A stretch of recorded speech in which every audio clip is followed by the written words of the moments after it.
तो आज हम चाय पी रहे हैं, चाय पर चर्चा। एक कह रहा तो यार सर आपने ना मोदी जी का कॉन्सेप्ट उठा लिया चाय पे चर्चा। मैं कहा भाई उनकी पॉलिटिकल चाय पे चर्चा होती है और मुद्दे डिसाइडेड होते हैं। हमारा पता नहीं होता हम कहाँ से शुरू करके कहाँ पहुँचेंगे। और ये तो शादी के बाद पहले दिन से ही ऐसे चल रहा है, हम साथ में चाय पी रहे। जब रिश्तेदार वगैरह चले गए थे उसके बाद हम दोनों सुबह साथ में चाय हाँ पीते ही थे। तुम्हें सुबह उठते थे सबसे पहले चाय पीते थे, हम दोनों ही साथ में चाय पीते थे। उससे पहले ना मैं पीती थी, ना अगर तुम पहले उठ जाओ तो तुम भी नहीं पीते थे। और तब भी ऐसी बातें होती थी, पर तब नतीजे नहीं थे इसलिए कदर नहीं होती थी। कदर तो आज भी नहीं होती होगी, ये कहते हैं कि बकवास बातें करे रहे। जिसने बीज देखा है वो फूल की कदर कहाँ से करेगा। हम्म।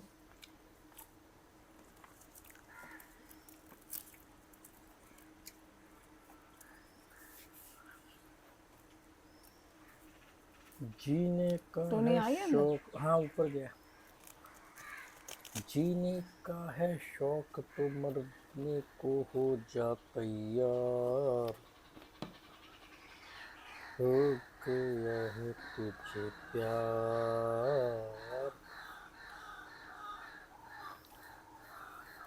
क्या हो गया? बतख नहीं है, बगुले बगुले है ये सब है ना। वो जो ब्लैक कलर की घूमती रहती है। वो लगती बिल्कुल बतख जैसी हरकतें करती है। हो गया है तो ये प्रदेश पिक्चर का गाना ना।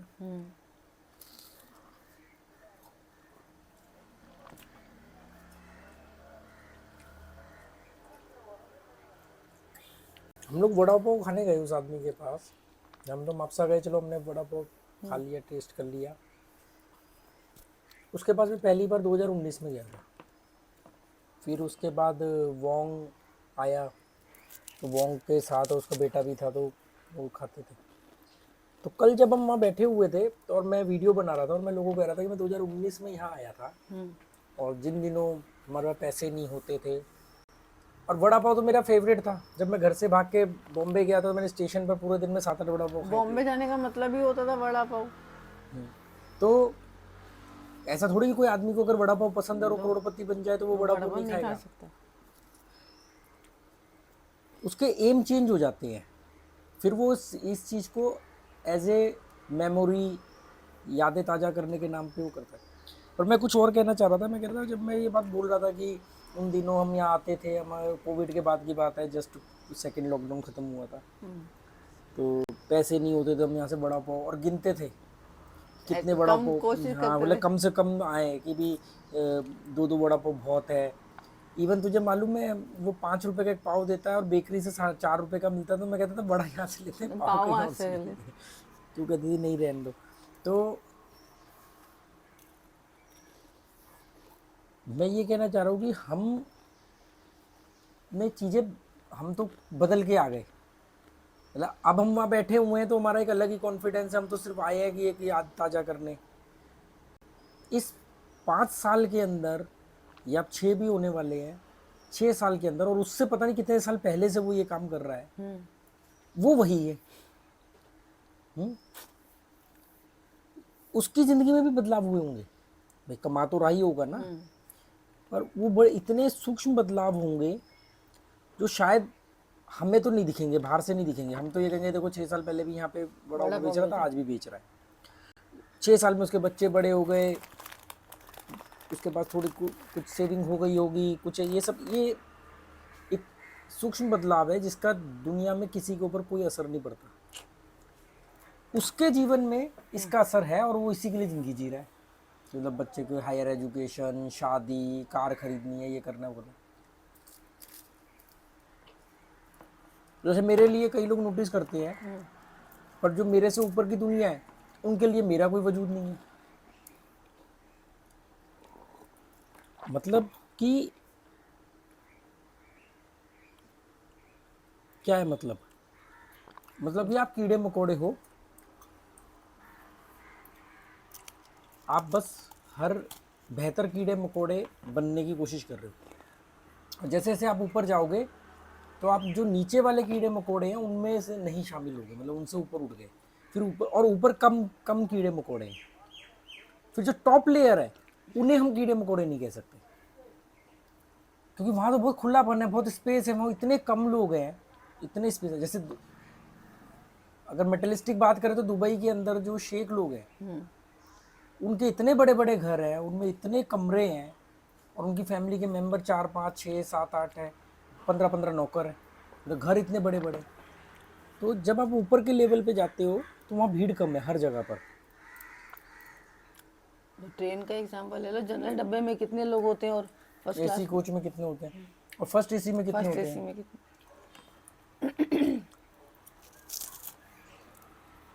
कहानी क्या है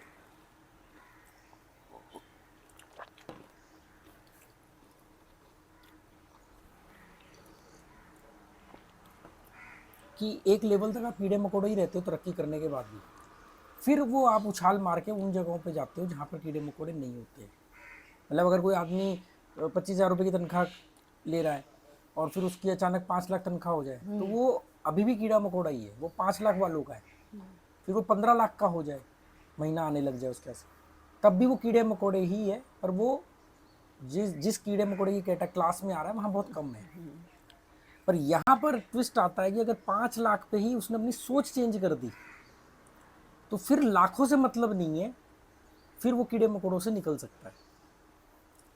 मतलब कि अगर आप 25,000 कमा रहे हो और तो भी आपने पेट भर के खाना खाना है, और अगर आप 50 लाख कमा रहे हो तो भी आपने खाना उतना ही खाना है, तो एक लेवल के बाद तो पैसे की वैल्यू ही खत्म हो गई। अब सोने की रोटी बना के थोड़ी खा लोगे भाई। एक गरीब आदमी है वो भी रोटी खा रहा है और एक अमीर आदमी भी रोटी खाएगा, है ना।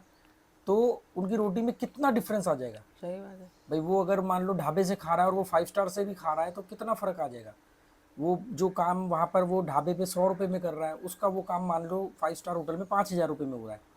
और 5,000 रुपये का खाना तो 5 लाख रुपये कमाने वाला भी अफोर्ड कर लेगा। तो फिर 50 5 लाख लाख वाले और 50 लाख वाले और 50 करोड़ वाले में क्या डिफरेंस रह जाएगा। वहाँ सिर्फ डिफरेंस होता है सोच का। सही बात है। एक लाइफ जीने के लिए बेसिक मतलब बेहतर से बेहतर हाँ, बेसिक भी लग्जरी टॉप के भी तो एक लिमिट होगी। लिमिट है ना, उसके बाद फिर शुरू होता है लिमिटेड एडिशन, कि भाई यहाँ तक तो आ गए, अब इससे अलग अब कैसे यहाँ भी भीड़ है, इनसे कैसे अलग बने। तो वहाँ पर आता है लिमिटेड एडिशन, कि अब यहाँ पे पैसा काम नहीं आएगा, आपका रुतबा काम आएगा।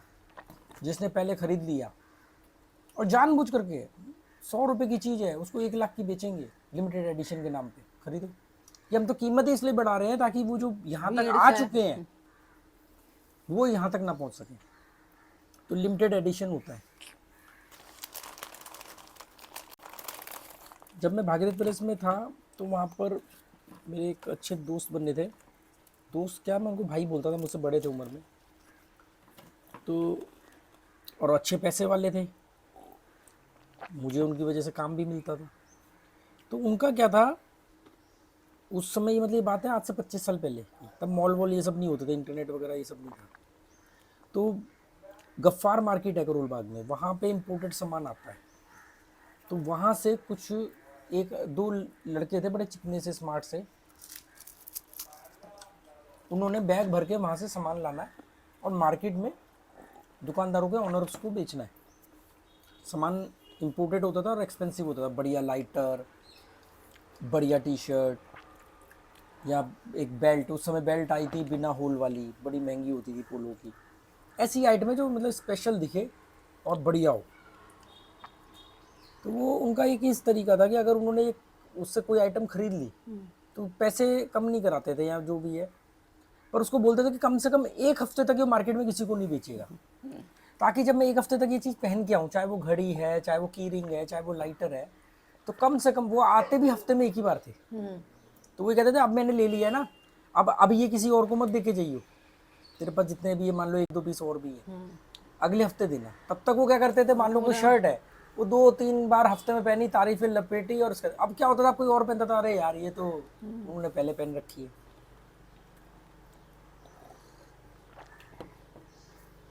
अब दुनिया का महंगे फ़ोनों में महंगा फ़ोन शायद एप्पल का ही है ना, इससे महंगा तो नहीं है शायद, मुझे नहीं मालूम, बिल्कुल ही कोई होता हो ऊपर की क्लास में। अब एप्पल का फ़ोन अमीर लोग यूज़ करते हैं, मतलब ज़्यादातर सभी सेलिब्रिटी, पर एप्पल का वही फ़ोन कितने का है, 16 प्रो 1.5 लाख का होगा। वो फ़ोन तो बहुत सारे लोग यूज़ कर रहे हैं, सेकेंड हैंड लेके यूज़ कर रहे हैं या ईएमआई पे ईएमआई पे लेके ले। यूज़ कर रहे हैं। अब कहाँ फ़र्क आएगा, कैसे पता लगाओगे? मालूम पड़े जी ड्राइवर भी वही फ़ोन यूज़ कर रहा है और सेम कंपनी का सेम मॉडल मालिक भी पीछे बैठ के यूज़ कर रहा है, अंतर कहाँ आएगा? कैसे पता लगाओगे कि भी अमीर कौन है? फ़ोन से कैसे चेक कर सकते हो? फ़ोन तो दोनों के पास है। सोच से दोनों के फ़ोन को देखोगे, जो रियल अमीर होगा उसके फ़ोन पे ना तो कवर होगा ना स्क्रीन गार्ड होगा, समझे? पर ये जो 5 लाख 10 लाख कमाने वाले लोग हैं ना, वो भी इनके भी फ़ोन पे कवर होगा स्क्रीन और का स्क्रीन गार्ड होगा, और इनको ये होगा कि स्क्रैच ना लगे। स्क्रैच ना लगे। और मेरे को तो अभी एक और क्लास का मालूम पड़ा है कि वो चीज़ें ही कोई भी खरीदते हैं तो 2 या 3 खरीदते हैं, ताकि कोई अगर तारीफ करे तो उसको ले ले यार मेरे पास, आई हैव वन मोर, नहीं सम आई मोर, हैव सम मोर। सम मोर।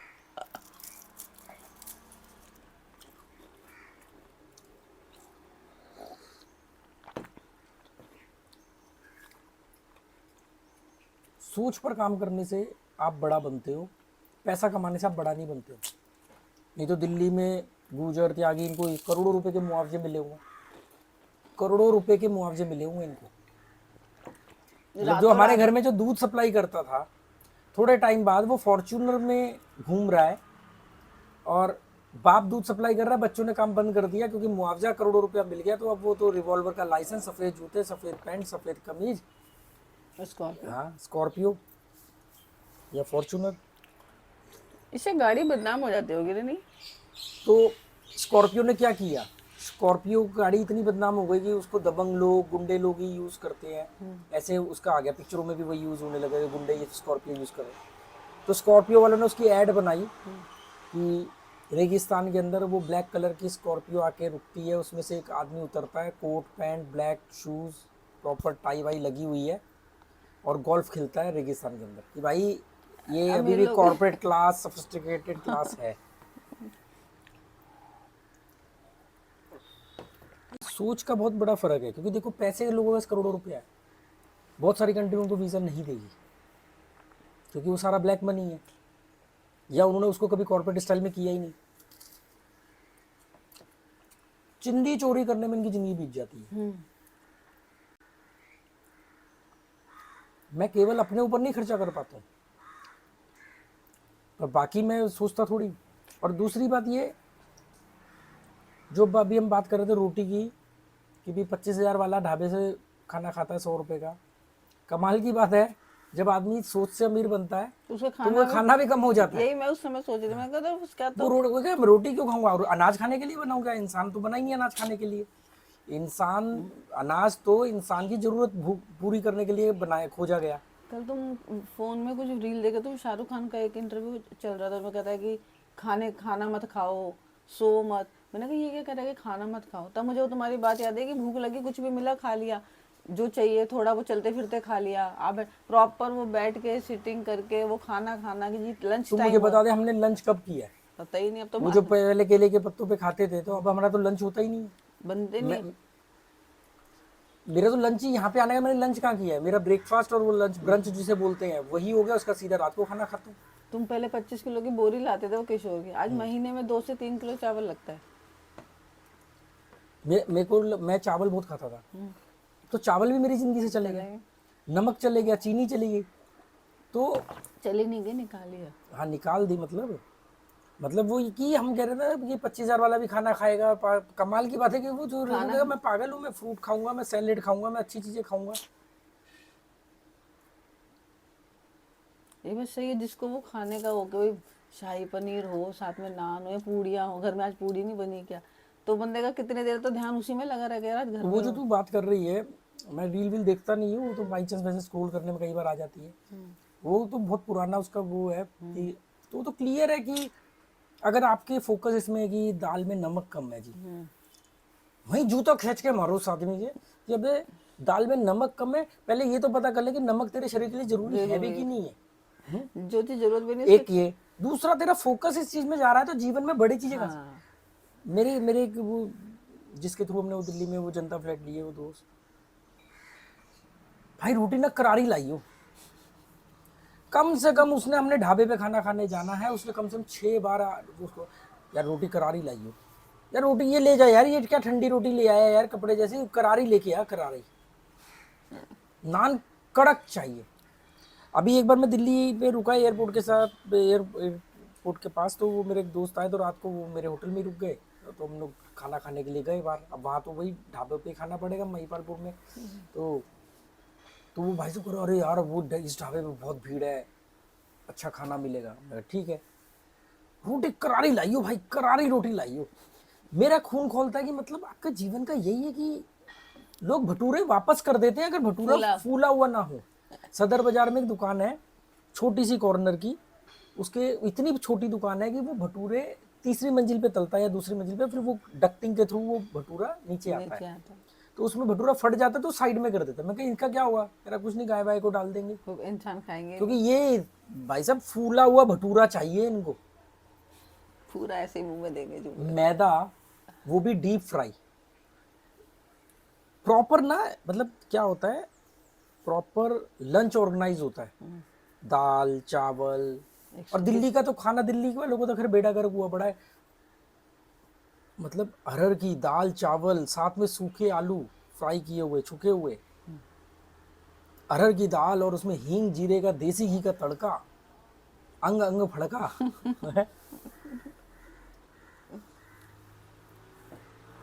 मतलब कायदे में देख, अगर कोई घर में जो भी खाना बनाता है, मैक्सिमम लेडीज बनाती हैं, पर जो भी खाना बनाता है उसको पता होना चाहिए न्यूट्रिशन का। ताज में और बाकी होटलों में क्या फ़र्क है, या महंगे होटलों में और बाकी होटलों में क्या फ़र्क है। आप ताज में जब खाना मंगवाते हो या उसका जो मेन्यू पढ़ते हो, तो उसके अंदर लिखा होता है हर खाने में कितनी कैलोरी है, ये लिखा होता है। हम ब्रेकफास्ट करने गए, हम जब वहाँ ब्रेकफास्ट करने जाते हैं ताज में, तो हर आइटम के आगे लिखा होता है कि इस आइटम में कितने ग्राम में कितनी कैलोरी है, क्योंकि उनको मालूम है यहाँ जो क्लास आ रहा है वो इस तरीके वो उसको उसको मालूम है कि मेरे शरीर में अब जैसे कल हमने वड़ा पाव खाया, तो कल मैंने 600 कैलोरी बर्न करी, क्योंकि मुझे मालूम है कि मैंने एक वड़ा पाव खा लिया, तो मुझे नॉर्मली से 100 कैलोरी एक्स्ट्रा बर्न करनी है, 100-150 कैलोरी। जो ये निकम्मेपन वाले लोग कर नहीं सकते ना, उसको चोचले बोलते हैं, क्योंकि मैंने खुद इसको बहुत साल चोचले बोला। जब मैं सिगरेट पीता था मैं कहता था यार मेरी ज़िंदगी के 10 साल कम हो जाए चल जाएगा, पर जब तक जिंदा है मज़े से ज़िंदगी जिएंगे, क्योंकि सिगरेट को जस्टिफाई कर रहा था। खाओ पियो मौज करो ऐश करो, ज़िंदगी क्या है, 4 दिन की ज़िंदगी। अबे 4 दिन की ज़िंदगी है तो बवासीर का मरीज बन के थोड़ी ज़िंदगी जीनी है। ये 4 दिन की ज़िंदगी है तो पहले तो अल्लाह बल्ला मैं डाल दूंगा अपने शरीर में, फिर बाद में ठीक फिर बाद में उसका इलाज करवाऊंगा। खाने में कुछ नहीं नमक के रखा है पीछे यार, 4 दिन की ज़िंदगी है, खाओ पियो ऐश करो। अरे 4 दिन की ज़िंदगी में 2 दिन आप खाओगे पियोगे, 2 दिन आप इलाज कराओगे, कराते रह जाओ। हो गई आपकी 4 दिन की ज़िंदगी। बाद में वही 4 कंधे फिर ले जाएंगे आपको। क्या कह रही थी नमक का? मैं कहा जिस नमक की जरूरत भी नहीं है उसके चक्कर में घरों में कलेश हो जाता है कि खाने में नमक कम क्यों है। एक औरत को पता होना चाहिए कि वो जो बना रही है उसमें कितनी कैलोरी है, कि उसको अपने बच्चों को अपने पति को कितनी कैलोरी देनी है। मैं थाईलैंड में रहता हूँ, वहाँ के लोग इतने हैरान होते, कहते हैं यार तुम इंडियंस का खाना कैसा है, मतलब मजाक उड़ाते हैं, क्योंकि वो देखते ना इंडियंस शरीर, औरतों के शरीर आदमियों के शरीर 100 में 1 मिलता है जिसको आप कह सकते हो फिट है। कुछ तो चलो बाई चांस डीएनए की वजह से ही होते हैं कि वो स्लिम ट्रिम रहते हैं, पर नॉर्मली जिसको फिट बोलते हो बहुत कम मिलते। बेल्ट जूते को देख रही है, बटन ऐसे खिंच खिंच के खुले पड़े हैं, टी शर्ट जो है वो नीचे से पेट दिख रहा है, चाहे उसने अपने साइज के लिए कोई तोंद बाहर निकली हुई है। फिर हम लोग क्या है, फटाफट प्रॉपर लंच हो गया है, खाना खाते हैं लंच पे। उन लोगों को मैंने खाना खाते हुए देखा, 1-1 1.5 घंटा खाना खाते हैं, मतलब 1 घंटे का लंच होता है तो 50 मिनट तो खाना ही खा रहे होते हैं। यहाँ पर 1 घंटे का लंच होगा तो तुमने देखा होगा 20 मिनट में खाना खाते हैं, फिर बैठ करके पान की दुकान पे सिगरेट फूकते हैं, फिर राजनीति डिस्कस करते हैं और फिर जाते हैं। वो अगर 1 घंटे का लंच है तो मैंने उनको 50 मिनट 55 मिनट खाना खाते हुए देखा, इतना स्लो, इतना धीरे, और कितना कम खाते हैं। वो कम खाने को इतना स्लो खाते हैं, इतना धीरे खाते हैं कि उनको लगता है कि अरे यार बहुत खा लिया। एक तो जब वो उससे खाते ना, क्या बोलते हैं उसको, चॉपस्टिक चॉपस्टिक। उससे मतलब लगता है कि वो मेंटली जाता है कि बहुत सारा खा लिया, वो नहीं धीरे ऐसा नहीं है, वो हमें ऐसा लगता है क्योंकि हमारे को बहुत बार टाइम बाहर लगता है। चलते हैं। हाँ, उनको जितना उठाना होता है वो उतना उठा लेते हैं उससे।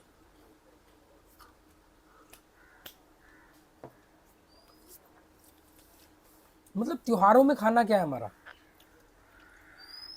मठरी। अब मठरी जो है वो मैदा, उसको डीप फ्राई करना, फिर उसको स्टोर करना स्टोर करना। और फिर उसको खाना। ये खारी बारी में यहाँ पर चाय भी, मैं थाईलैंड में मैंने 2 महीने में 2 कप नहीं चाय पी होगी, चाय तो पी नहीं, कॉफी पी होगी। अब वो जैसे माहौल में आप आओगे अब रहोगे। जैसे जहाँ जो अब देख कल बड़ा अवेलेबिलिटी पाव है। खाया ना, हाँ। अब मुझे मालूम है कि इस 1 कप चाय के अंदर 80 से 100 कैलोरी है। हम्म। तो मुझे पता है कि मेरे को कितनी कैलोरी, सिंपल सा गणित है यार फिट रहने का। आपको ये पता हो कि आपने कितनी कैलोरी ली है, आपको उसके बराबर या उससे ज्यादा कैलोरी बर्न करनी है। सिंपल सा लॉजिक है, कुछ कोई इधर उधर के पंगे में नहीं पड़ना, सिंपल गणित है। पर हमारे यहाँ तो पता ही नहीं ना कि आप मठरी खा रहे हो उसमें कितनी कैलोरी है। ऊपर से आप जो देसी घी, अरे ठंड आ गई है, जमा हुआ देसी घी 1 चम्मच खौलती हुई दाल के ऊपर जब कटोरी में डल के आता है, वो सर्दियों में देसी घी का, ओ क्या, गाजर का हलवा। मक्के की रोटी, सरसों का साग, आलू के पराठे मक्खन डाल के। वाइट वाला। ना क्या कर रहे हो यार, ये चक्कर क्या है, ये हम लोग इतने सालों से खाते पीते आ रहे हैं कि हमारे डीएनए में ये चेंजेस हो चुके हैं। अब हमारे बच्चे जो है, अगली पीढ़ी है ना, वो भी इसी तरीके की बनेगी, मतलब हमारे यहाँ इम्यूनिटी पावर कैलोरी वीक अगर होगी। जान लेंगे, नॉलेज, तो ये खा ही नहीं पाएंगे ये सब चीज़ें।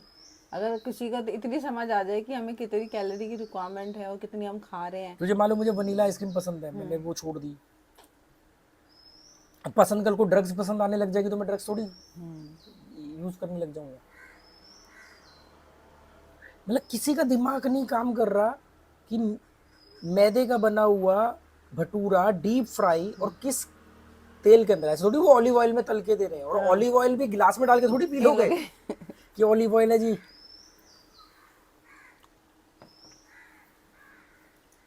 प्रोटीन के पीछे भागेंगे ना, इनको अनीमो एसिड बोलते हैं ना,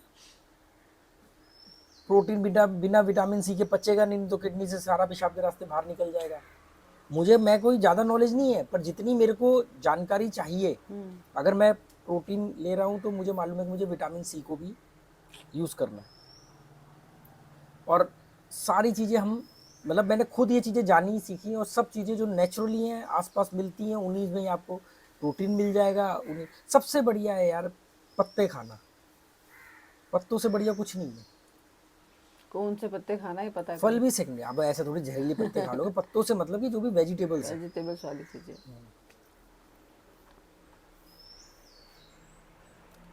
सबसे फायदेमंद होते पत्तों वाली, मतलब जो ग्रीन वेजिटेबल्स है उसके। शादी के बाद वहाँ नहीं जाती थी वो एक्यूप्रेशर कराने के लिए आंटी के पास। उन्होंने मुझसे पूछा कि आपने नाश्ते में क्या खाया। मैंने कहा आलू के पराठे। कहते कितने? मैंने कहा 2। कहती एक पराठे में 400 कैलोरी होती है आलू के पराठे में। अब अच्छा, कहते अब तो 2 तो सुबह ही खा के आ गए। पूरे दिन की जो रिक्वायरमेंट होती है 1300-1400 कैलोरी की रिक्वायरमेंट होती है, आपने तो नाश्ते में ही सुबह 800 कैलोरी खा ली। अच्छा भाई। तूने कहा नहीं मेरा पति तो 7-8 खा जाता है। और वो तो सही में 6-6-7 दिन के एक साथ ही खा लेते हैं। यार गोभी के पराठे बनते थे डबल पेड़े वाले, अंदर तो गोभी वो भर पेट के। ऐसे थोड़े निकला था टेबल वाला। और ऐसे रेगुलर ऐसे बैठा होता था, रिमोट यहाँ रखता था। पैर नीचे रखे ही नहीं जाते थे, ऊपर रखने पड़ते थे तुमको सामने। और रेगुलर खाना है कि एक दिन गोभी, फिर अगले दिन मूली, फिर आलू, अब सर्दियां आ गई हैं, मेथी के पराठे। अब ये कुत्तों की तरह टूट पड़ेंगे पराठों पे, पराठे, मक्खन, चाय। और और मालूम क्या करे, मुझे कई लोग मिलते हैं, अरे हमने भी चेंजेस किए हैं, अब हम ना चीनी नहीं यूज करते, हम बूरा यूज करते हैं। अच्छा, या हम ना अब गुड़ का पाउडर यूज करते हैं। अच्छा, और रात को मिठाई मीठा जरूर खा लेते हैं, रसगुल्ला खा लिया। रात को भी अब हमने ना मतलब बोल दिया है कि यार मैं ना 2 रोटी से ज्यादा नहीं खाऊंगा। अबे तो ये किसने बोला कि 2 रोटी भी खानी चाहिए। ऐसे ऐसे मिलते, नहीं नहीं, अब हमने भी कर दिया। मैं जाता हूँ सुबह सैर करने। अरे भाई जब तक आपकी हार्ट बीट 150 से ऊपर नहीं निकलेगी, आपका फैट कैसे बर्न होगा। और इन्होंने तो सबने वो टीका उत्सव में जा जाके ठुकवा लिए है, तो 150 हार्ट बीट लेने जाएंगे, आधे को तो हार्ट अटैक आ हाँ, जाएगा, आ निकल जाएगा। लेंगे। मैं तो इन्हें बोलता हूँ एस्पिरिन की गोली जेब में रखा करो। तब तो लाइनों में लग लग के टीका उत्सव, पहला डोज भी, दूसरा डोज भी। प्राउडली कि हमने तो लिया है। अरे जो नहीं लिया उसको ताने मारते, उसको पकड़ पकड़ के लगवा दिए। मम्मी को हमने मना किया करवाने को, मम्मी कह रही मेरी सहेलियां मेरे को बोल रही यार तूने लगवाया नहीं, मुझे एक जोक नहीं सुना कि यार तूने मेरे को थप्पड़ मारा, मेरे बाप को मार मेरे के बाप दिखा, को मार के मेरी माँ को मार के दिखा, मेरी बहन को मार के दिखा, मेरी बीवी को मार के दिखा। अब कहा, आप ठीक है, अब इनमें से कोई मेरा मजाक नहीं जाके उड़ाएगा। करे। वही था, पढ़े लिखे गवारों का देश बन के रह गया है। एक ने भी सवाल नहीं किया। मैंने सीधा बोला I am not a guinea pig. मैं गिनी पिग नहीं हूँ कि आप मेरे ऊपर अपनी दवाइयों का परीक्षण करोगे। मेरी बॉडी इस चीज के लिए अलाउ नहीं है। मैं डिसाइड करूंगा मेरी बॉडी में केमिकल जाएगा कि नहीं जाएगा, कौन सा जाएगा, मैं डिसाइड करूंगा ना, या कोई सरकार डिसाइड करेगी। मैंने कितने लोगों को बचाने की कोशिश करी। नहीं यार वो ना हम लोग ट्रैवलिंग करते हैं ना तो हमें सर्टिफिकेट चाहिए होता है ना, वो क्या, कोविड सर्टिफिकेट। तो उसके बगैर वो नहीं हो पाता। एक वो यहाँ पर आए थे टीचर, मियाँ बीबी टीचर थे, नहीं वाइफ टीचर थी। मैंने कहा यार आप लोग तो पढ़े लिखे हो, आप लोग को नहीं मालूम? कह रहे मालूम है, और कि सब क्या कहानी है। मैं कहा फिर, कह रहे वो सैलरी रिलीज नहीं हो रही थी। मैंने कहा कंपलसरी करके रख दिया ना। कंपलसरी, जबकि कंपलसरी था नहीं, अगर आप फाइट लड़ते आपको मिल जाती। अरे मैं कह रहा हूँ 6 महीने बाद ले लेते तनख्वाह, मतलब 2 कौड़ी की तनख्वाह के लिए आपने केमिकल डलवा लिया।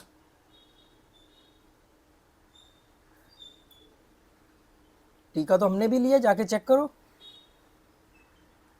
जाओ पोर्टल पे, दोनों डोज लिए, उखाड़ लो जिसको जो उखाड़ना है।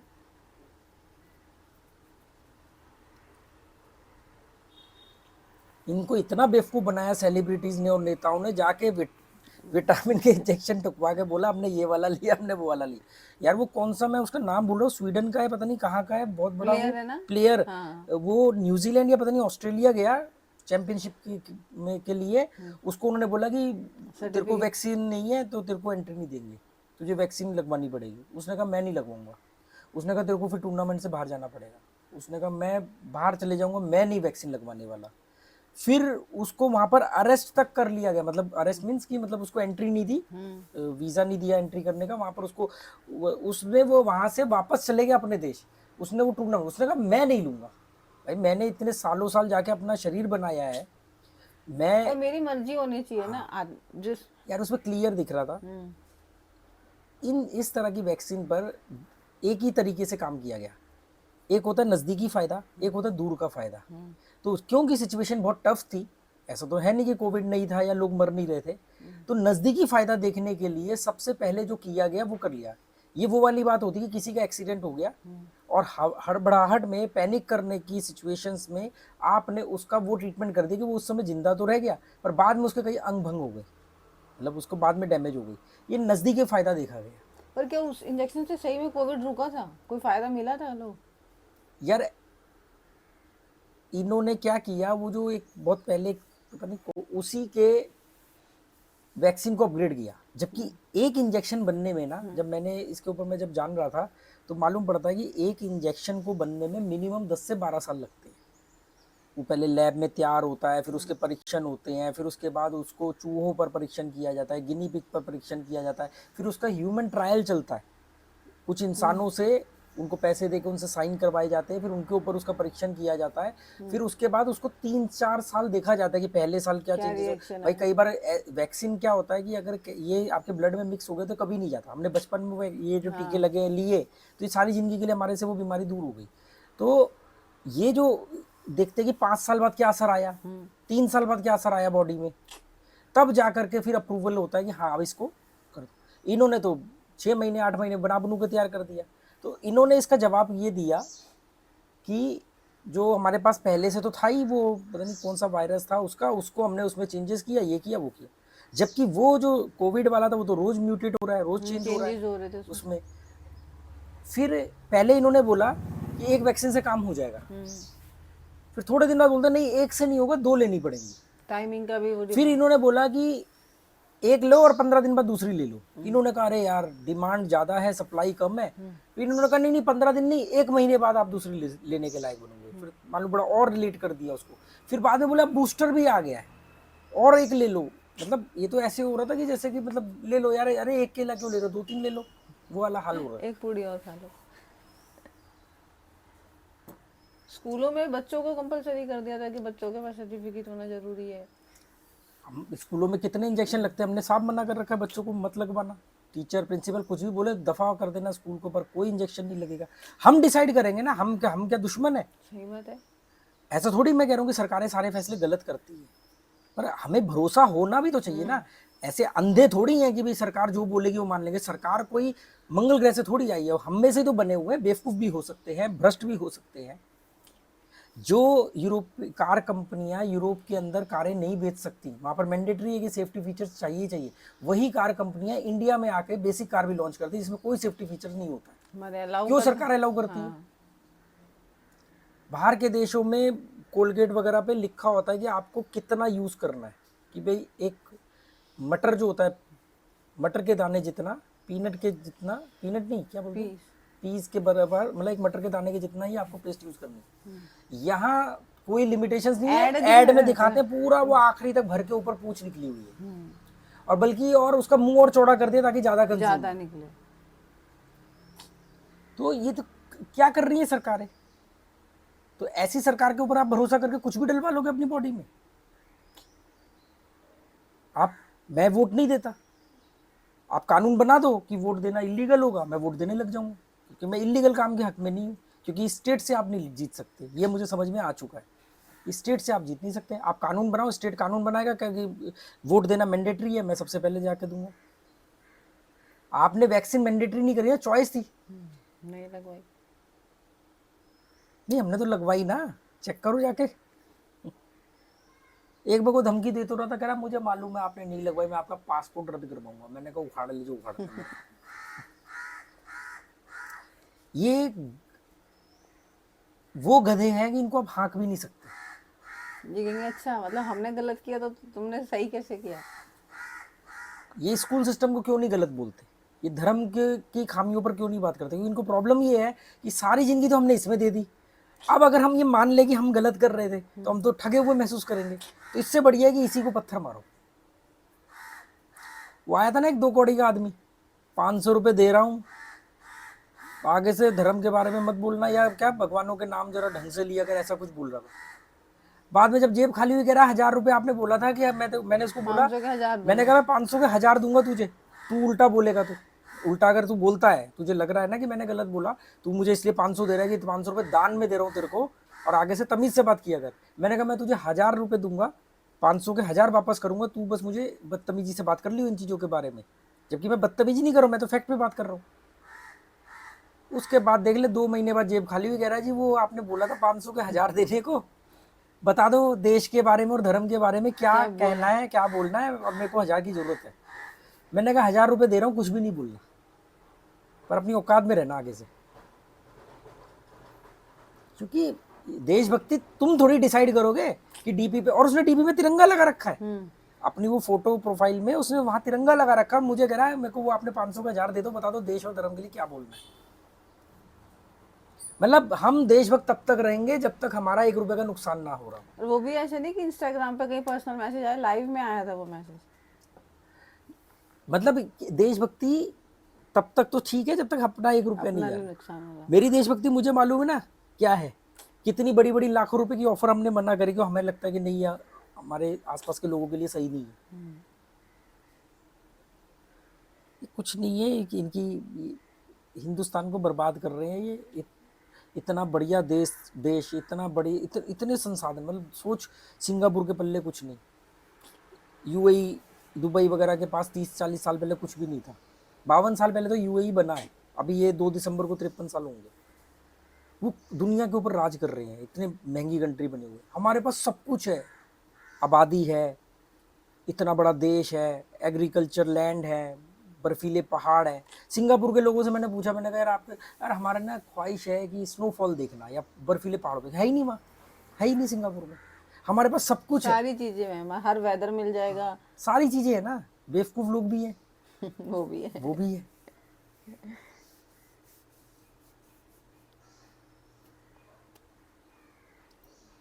कहते हैं राम राज्य चाहिए, बड़ा तूने सुना होगा राम राज्य चाहिए, राम राज्य।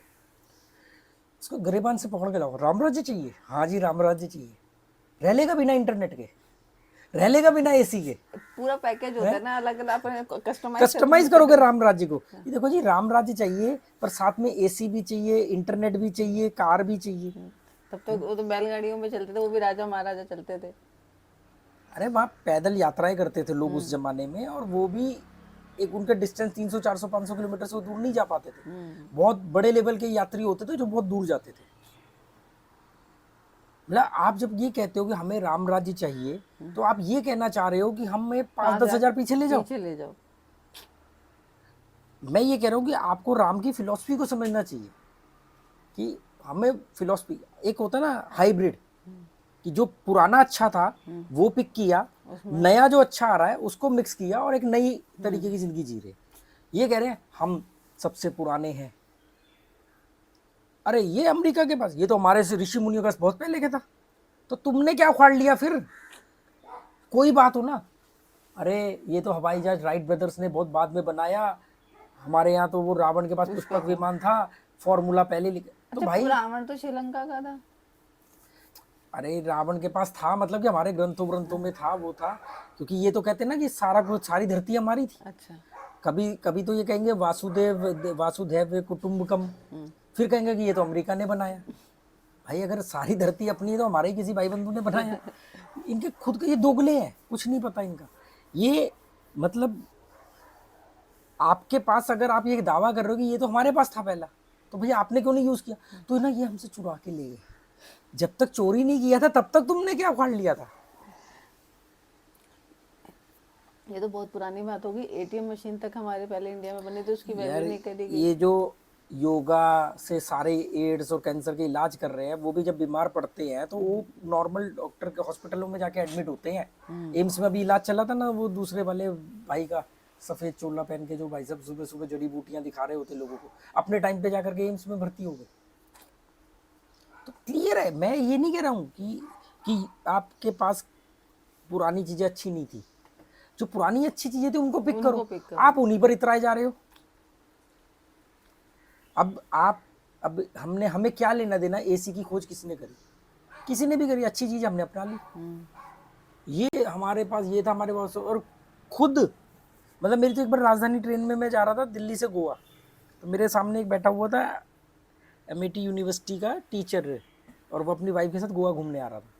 मैंने कहा इससे बढ़िया मौका नहीं मिलेगा, तो उससे बात चली ऐसी, तो वो हमारी संस्कृति, हमारा कल्चर, पता नहीं क्या क्या बातें कर रहा, हमारे पास ये भी था, हमारे पास वो भी था, और अंग्रेजों को कोस रहा है, वेस्टर्न कंट्रीज को कोस रहा है।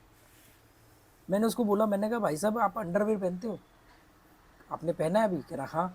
मैंने कहा यार हमारे यहाँ तो संस्कृति में लंगोट, क्योंकि हमारे पास तो हम तो बिना सिला कपड़ा पहनते थे। सुई धागा तो अरब से आया, सुई धागा तो अरबी लोग लेकर के आए थे। उससे पहले तो हम बिना सिला कपड़ा पहनते थे। तो आदमी लंगोट पहनता था गांठ मार के, और लुंगी पहनता था, है ना। औरतें साड़ी पहनती थी, वो भी बिना ब्लाउज के, क्योंकि सीने के लिए कुछ था नहीं। तो आप बाहर जो कपड़े बने हैं वो पहन करके आप उन्हीं के लोगों को वो करें। सिंपल सी बात है कि जिसका जो बढ़िया है दूसरे ने वो अपना लिया है, इसमें कुछ गलत नहीं है। हमारा भी जो बढ़िया था उन्होंने अपना लिया, हमने कदर नहीं करी, उन्होंने अपना लिया, इसमें क्या दिक्कत है? अब हमारे यहाँ के लोग लालची भ्रष्ट है तो क्या करें। और कमाल की बात ये कि मुझे अभी थोड़े दिन पहले एक मैं रिपोर्ट देख रहा था कि इंडिया में सभी माइग्रेंट है, मतलब ये आर्यंस आए, ये आए, वो आए, सब बाहर से। केवल जो भारतीय जो जो रियल इंडियन है वो कौन है मालूम है?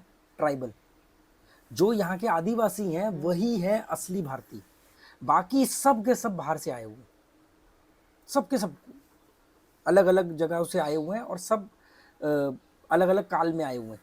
पर जो रियल जो यहाँ के वंशज थे वो थे आदिवासी, ट्राइबल, जिनको इन्होंने गुलाम बनाया, जिनके ऊपर अत्याचार किए और कब्जा किया, उनको मैनिपुलेट किया, और पहले ताकत से काम लिए, उनसे लेबर बना करके, गुलाम बना करके। दास वही तो होते थे। जो हम माइथोलॉजी की बात करते हैं, राजा की बात करते हैं, राजा को देवता मानने की बात करते हैं, वो कौन है? वो जो राजा है, वो जो देवता है, वो जो अपने सिंहासन पे बैठा है, तो वो कौन है जो उसके साथ में खड़ा होकर के पंखा चल रहा है? वो कौन है? मतलब वहां पर एक राजा भी है और एक पंखा चलने वाला भी है, मतलब अमीर गरीब के बीच का गैप तो वहां भी है। वो कौन है? वो ट्राइबल है, जिसको वो बाहर से आए, बाहर से जो आए वो थोड़े बेहतर थे, दिखने में सुंदर थे या उनके पास बेहतर चीजें थी, तो उन्होंने बोला कि हम तो देवताओं के थ्रू आए हैं, वही तो बने ब्राह्मण, वही तो ब्राह्मण बने। उन्होंने अपने आप को ऊंचे वर्ग में रख लिया। उन्होंने बोला, पहले तो इनसे ताकत से काम लिया उन्होंने, अत्याचार करके, फिर उन्होंने कहा यार मार कुटाई करके ना ज़्यादा काम नहीं ले सकते, उल्टा ये मरेंगे, क्वांटिटी भी कम होगी। फिर उन्होंने फिर ईजाद किया, उन्होंने अपने आप को प्रोटेक्ट करने के लिए और इन लोगों को मैनिपुलेट करने के लिए फिर उनके पास आया एक रामबाण हथियार। वो रामबाण हथियार था जो आज अमीरों का हथियार है, सरकारों का हथियार है, वो है धर्म।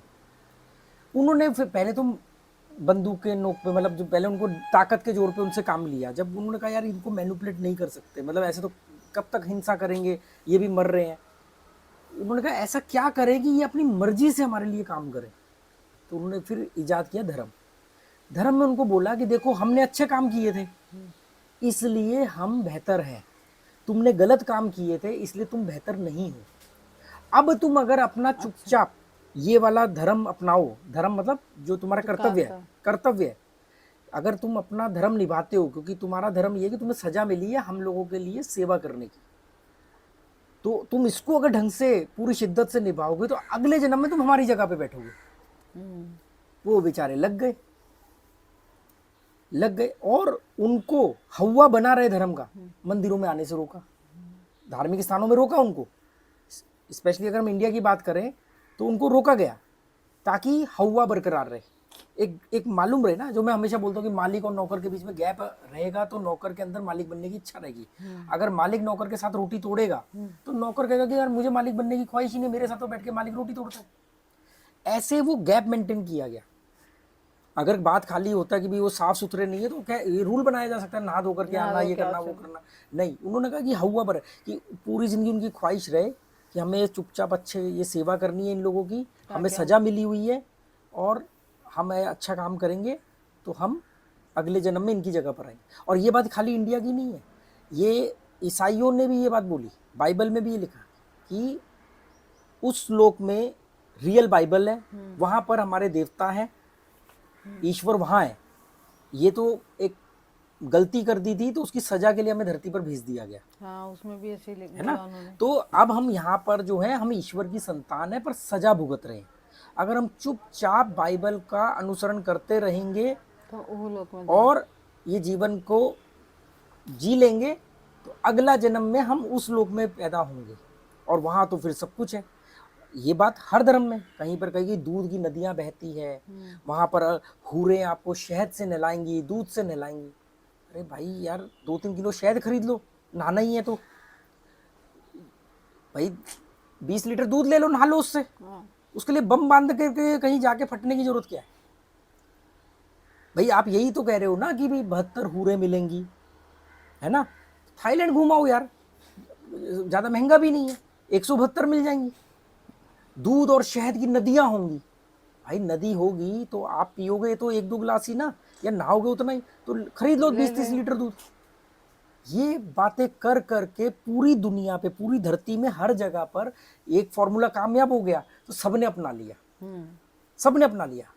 तो कोई रिलीजन आपको 4000 साल पुराना मिलेगा, कोई 5000 साल पुराना मिलेगा, कोई 2000, कोई 1200 साल ऐसे मिलेगा।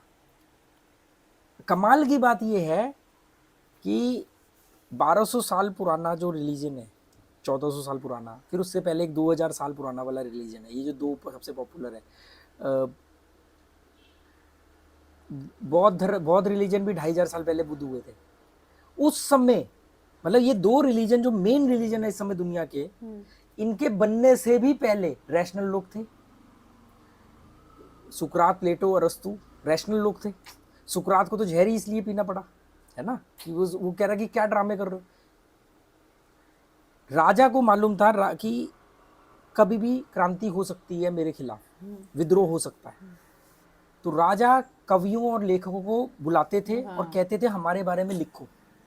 तो कवि और जो लेखक है उनको अच्छी खासी रकम दी जाती थी और वो फिर राजा के फेवर के ऊपर लिखते थे कि राजा जो है इसका जन्म जिस दिन हुआ था उस दिन बिजली बहुत गरजी थी, तब इसका जन्म हुआ, ये हुआ, ये तो ईश्वर का आशीर्वाद है। ये जो राजा है ये नॉर्मल आदमी नहीं है, इसकी माँ ने 30 दिन भूखे रह के वो किया, फिर वो आकाशवाणी हुई, फिर ऊपर से रोशनी आई कि इस राजा तरह को भगवान की तरह। देवता भगवान बनाया जाए ताकि भगवान के खिलाफ ना जाया जाए।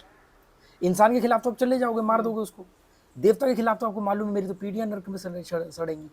ये काम आज भी होता है। आज भी कवि, लेखक, मूवी बनाने वाले लोग, आज राजा कौन है? सरकार। तो तू देखेगी जब भी जो सरकार होती है उसके फेवर में मूवी बनेंगी, उसके फेवर में कवि लिखेंगे और उनको ज़्यादा बेनिफिट मिलता है। जो उनके खिलाफ लिखते हैं उनको प्रॉब्लम होती है। तो जो पहले राजा होते थे आज सरकार है। जो देश आज भी खुशहाली में सबसे आगे हैं वहां पर ये चीजें कम है। ऐसा थोड़ी कि वहां के लोग बीमार नहीं होते या उनके डिवोर्स नहीं होते या उनके ब्रेकअप नहीं होते, पर उनमें ये सब लफड़ेबाजी कम है। रामराज 5000 साल पहले थे, कृष्ण जी का कब? यार 5100 साल पहले कहते हैं कि भी महाभारत हुई थी। इन्होंने क्या किया, इन्होंने अपने आप को ये बता दिया कि हमारे तो कोई डेट ही नहीं है। कोई बोलेगा 1 लाख साल पहले हुए थे, कोई बोलेगा 20,000 साल पहले हुए थे, कुछ भी बोल रहे हैं। जैसे हमारे को सबसे आखिरी जो सबसे लंबा रिलीजन मिलता है वो यहूदियों का रिलीजन है, 4-4.5 हजार साल पुराना उनका इतिहास मिलता है। हमारे वाले का तो इतिहास इन्होंने अघोषित कर दिया है, तो इसलिए इसकी कोई सटीक जानकारी नहीं मिलेगी, अलग अलग जानकारियां मिलेंगी, पर वो कोई भी जानकारी होगी वो इनसे बहुत पीछे की होगी। भाई इन्होंने बोला कि भी महाभारत कृष्ण युग वो 5100 साल पहले है, वो द्वापर युग था। त्रेता उससे पहले था, 14,000 साल पहले बोलते। फिर उससे पहले सतयुग था। सतयुग, त्रेता युग, द्वापर युग, अब कलयुग। एक युग 1000 साल का होता है।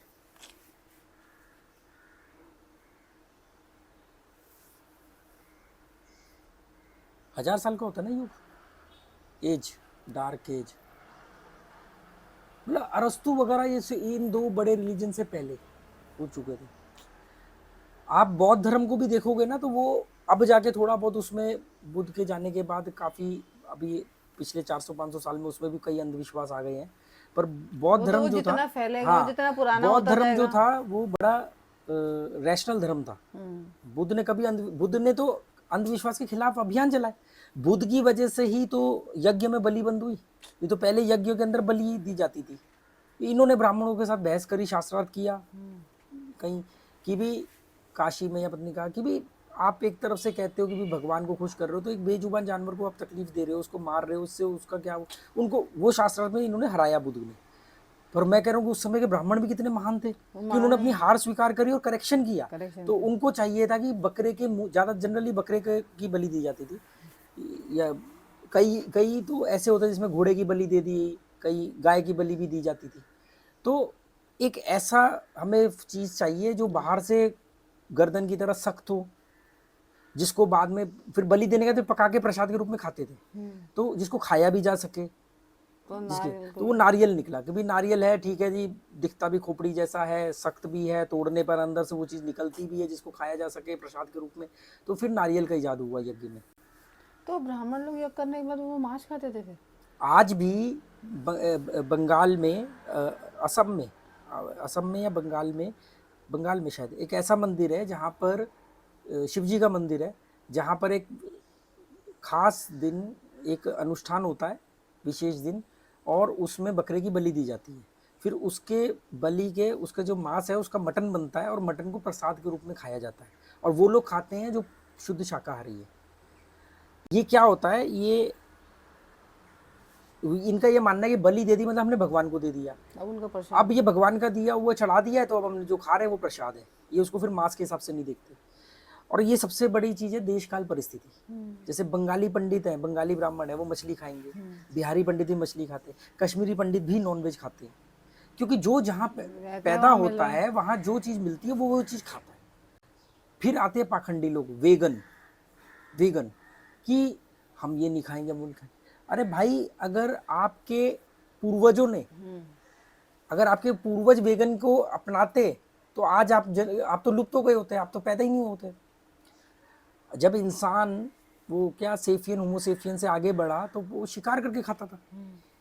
शिकार ही तो करता था सबसे पहले, फिर उसने कच्चा मांस से फिर वो भुने हुए पे आया, फिर उसको लगा यार शिकार में रिस्क है, कम मिल रहे हैं क्योंकि आबादी बढ़ रही थी तो शिकार कम मिल रहे हैं, शिकार करने में रिस्क है, कभी खुद भी घायल हो गए, तो फिर फल तोड़ के खाने लगे, फिर फल भी कम पड़ने लग गए, तो फिर अनाज उगाया, उगाया गया। 10 से 12 हजार साल पुराने पहले अनाज उगाए।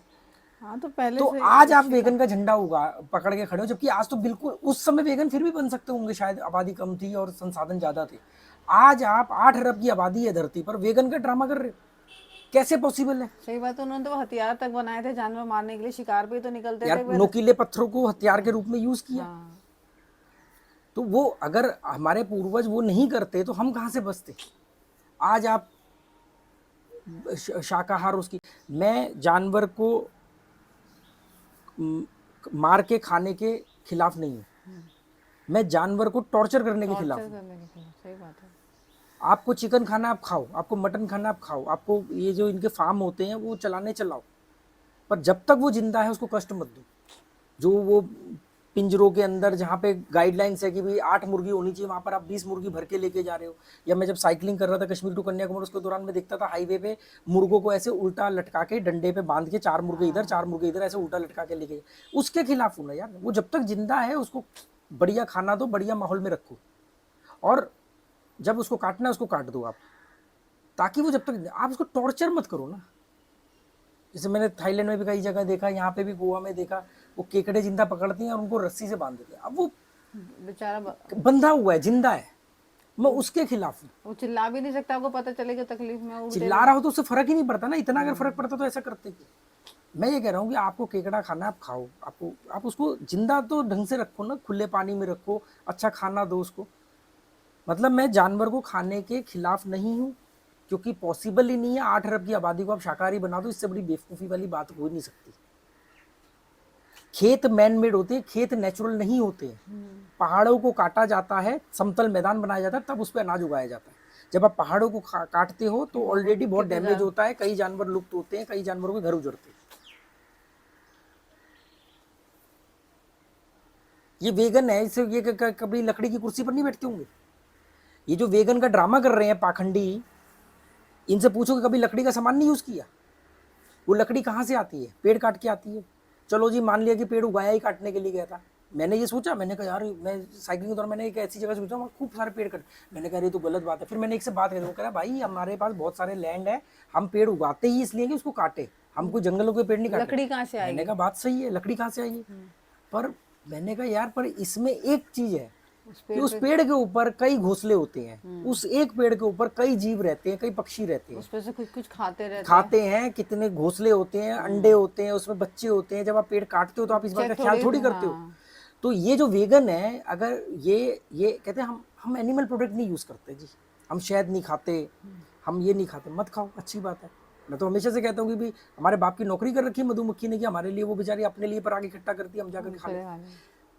पर मैं कह रहा हूँ कि इसके बगैर आपके पास उपचार नहीं है। अगर आपको अच्छे रूप में मीठा लेना है तो आपको हनी के पास ही जाना पड़ेगा, हनी को ही यूज़ करना पड़ेगा, नहीं तो फिर खाओ फिर चीनी।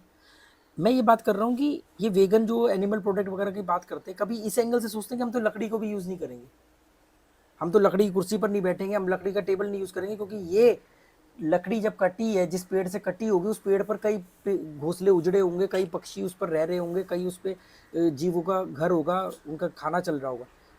पॉसिबल ही नहीं है, केवल फॉर्म चेंज होगा कि हम इस फॉर्म में नहीं खाएंगे, हम इस फॉर्म में यूज कर लेंगे। तो जो फॉर्म यूज कर रहा है वो उसको जस्टिफाई कर रहा है, जो फॉर्म को त्याग कर सकता है कहता है ये तो पापी लोग हैं।